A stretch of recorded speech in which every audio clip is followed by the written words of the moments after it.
Welcome to the deep dive. We sift through different sources to pull out the key insights for you. Yep, distilling the good stuff. Exactly. So today we've got an interview with Dave Will. He's the co-founder of Prop Fuel from the Founder Coffee podcast. Okay. And we're pairing that with descriptions from the Turning Point Project podcast.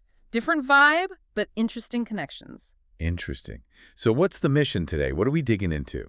Well, we really want to explore, entrepreneurship, how people build companies, those big career shifts we all face sometimes, Hmm. and what really makes a moment a turning point. Got it. Entrepreneurship, career pivots, turning points. Sounds good. Let's dive in. Okay, so first up, Prop Fuel.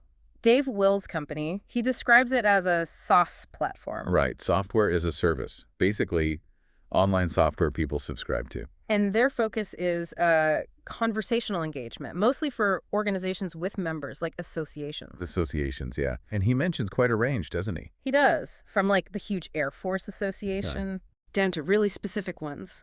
Contemporary Ceramic Society of America, Mushroom Growers Association, even the Tipping Goats Association. Tipping goats. Okay, that's niche.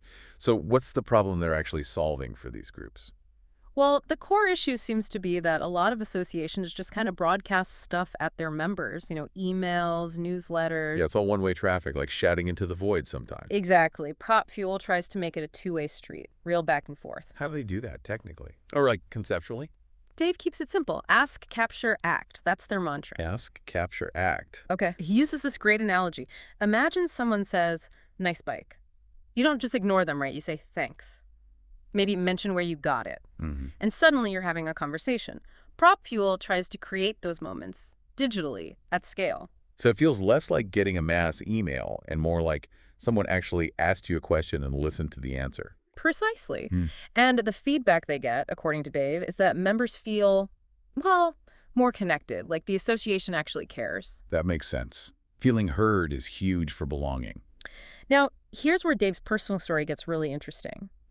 His jump into being an entrepreneur, it wasn't some grand plan. Oh, how did it happen then? He actually got fired from PwCSAP, a big consulting gig. Ouch. Okay, that's a turning point right there. Why? Get this, the reason his boss gave was lacking a sense of urgency. Lacking urgency. Wow. And the advice his boss gave him, walk faster and smile less. You're kidding. Walk faster and smile less. That's terrible advice. I know, right? So backward and kind of ironic given what Dave does now with engagement. Totally. So That- what did he do? Just start walking faster? Huh. No. He basically built his first company on the exact opposite idea. His philosophy became walk slow, smile more, enjoy the journey. Walk slow, smile more. I like that. It's a real counter-narrative to the typical corporate hustle culture. It really is. And it makes you think, doesn't it, about those pressures. Maybe, you felt that friction between needing to seem busy and wanting to actually, enjoy your work. Oh, absolutely. That pressure to perform urgency is real. So him getting fired, that must have been rough emotionally, though. He's quite open about it. Yeah, he talks about the shock, the uncertainty, having to call his wife. It wasn't a happy moment. No, I imagine not. It rarely is, even if it leads somewhere better eventually. Right. And his brother apparently told him the classic, one door closes, many more open. Which probably didn't help much right then. Probably not. Easy to say when it's not you. But Dave does emphasize that while starting a business is hard, really hard sometimes, Huh. that freedom, that autonomy was ultimately way more rewarding for him. I get that. The trade-offs are real. Less security maybe, but more control. And he ties enjoying the process to actually sticking with it, like dieting, he says. Hmm. If you hate the diet, you're not going to last long. That's a good point. Sustainability comes from finding some joy in the grind. So what was the coolest stuff for him, looking back at his first business? Yeah, what did he value most? He mentions building a company culture where people genuinely wanted to be, where they stuck around. That was big for him. That's huge. Culture is everything. Also, pushing the market, doing things differently, and interestingly, the actual act of selling the business, quantifying the value created. Right, that validation can be powerful. Yeah. Seeing your idea become a tangible asset. Okay, let's shift gears slightly to fundraising, something most founders grapple with. Dave's take. Let me guess. He loves it. Not quite. He calls it a major pain. Okay, that sounds more realistic. But interestingly, he found real value in just creating the pitch deck, even if you don't show it to VCs. Oh, yeah. Why is that?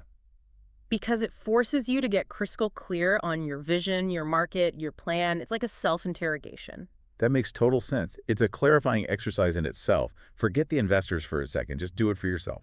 But the actual process of seeking funding, he confirms the difficulty, constant pitching, getting totally contradictory advice from different investors. Been there. Everyone thinks they know best, and often they disagree. And it just sucks up so much time. Time you could be spending, actually building the thing. It's a massive distraction. So what's his approach now with PropFuel? Is he chasing big VC money? Nope. He's taking a different route this time. More pragmatic. How so?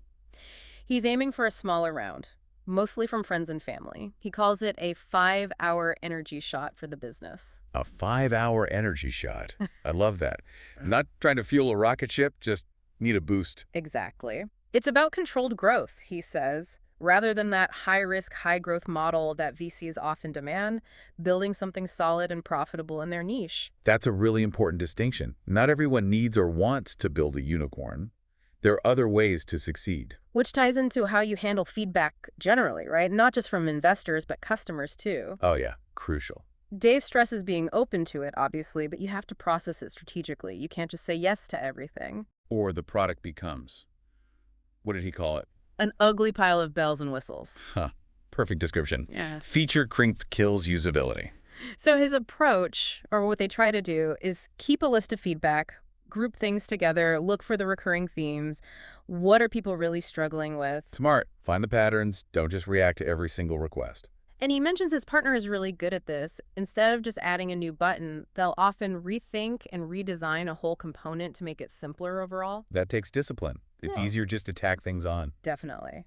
And for getting good feedback in the first place, he actually recommends a book, The Mom Test. Ah, yes. Great book. Yeah. It's all about asking questions about the user's life and problems, not asking if they like your idea. Right, because everyone's mom will say your idea is nice, even if it's terrible. Exactly. You need the unvarnished truth about their actual pain points. This leads to, I think, a really core part of Dave's philosophy. He kind of pushes back against the dominant startup narrative. Which narrative is that? The whole shoot for the moon, change the world mentality.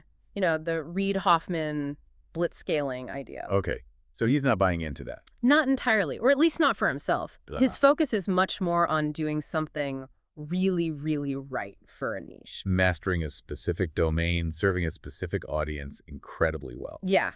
He talks about changing the environment closest to him, like the association world, rather than trying to, boil the ocean from day one. That feels more achievable, maybe more grounded for a lot of people. He even joked about the Silicon Valley show pitch, every startup claiming they'll make the world a better place. Right. It became such a cliche. His approach is more focused, less grandiose, perhaps. But, he acknowledges other approaches are valid, too. And Elon Musk is trying to change the universe. Sure. Different strokes for different folks. It's about finding what fits you and your goals. And that really seems to be his ultimate point. Learning continuously, but finding your own way. Learning and adapting, but staying true to your own compass. He mentions a few books that were influential recently. Secrets of Sand Hill Road on fundraising. Guy Ross's How I Built This Book, Measure What Matters on OKRs, The Sales Acceleration Formula, and The Mom Test again. Good list. Practical stuff, stories, frameworks. But the big takeaway he emphasizes isn't in those books necessarily. It's the importance of trusting your own gut, doing things your way. Not just following what your parents or teachers or industry gurus say you should do. Exactly. Don't just follow the script. And he circles back to his own experience, the walk slow, smile more thing. That came from rejecting external pressure and embracing his own style. Which can be really hard to do, honestly. There's so much pressure to conform. Super hard, but maybe essential for real long-term fulfillment. And this idea of finding your own way, navigating pressures, dealing with unexpected changes, it connects really nicely to the other source, right? The Turning Point Project. It really does. While Dave gives us this deep dive into one founder's journey, the Turning Point Project podcast seems to look broader. Yeah, it explores how different people, creatives, entrepreneurs, handle those big life moments, the pivots. The core idea seems to be that these turning points, whether they feel good or bad at the time. Like getting fired. Right, exactly. They can actually be catalysts. They help shape you into who you're meant to become. They force growth. And looking at their episode descriptions, you see echoes of Dave's story, but also other angles. Totally. There's stuff on navigating stressful transitions. That sounds familiar. Mm-hmm. Finding strength after loss, dealing with grief, and finding a sense of enoughness, Claire Maycock's story. There's Wendy McSiegel changing her whole career trajectory, becoming an artist, another kind of pivot. And Louise Miller, finding freedom by deliberately slowing down, Mm-hmm. which links back to Dave's walk slow idea. It does. So the podcast seems to be gathering these diverse stories. To offer what? Resources? There's inspiration. Yeah, it looks like they aim to provide self-empowerment tools and just share relatable stories, show people they're not alone in navigating change and uncertainty. Because we all face these moments. Big decisions, unexpected curveballs, it's part of life. Absolutely. And that's the real through line here, I think, between Dave Will's very personal entrepreneurial story. And the broader themes from the Turning Point Project. He see this picture emerge of diverse paths, different ways to think about success, the huge role of these pivotal moments, and why knowing yourself is so critical to navigating it all. It really boils down to that combination. Right. Embracing your unique journey, like Dave emphasizes, and learning to find the growth and opportunity within life's inevitable changes, which seems to be the heart of the Turning Point Project. So maybe a final thought for you, the listener, thinking about Dave's path and these themes of turning points. What moments have really shaped your journey? Yeah, and reflecting on Dave's philosophy. Are you moving at a pace that feels authentic to you right now? Or are you caught up in someone else's tempo? Good questions. Definitely something to reflect on. And maybe checking out the Turning Point Project could offer some more food for thought on handling those changes.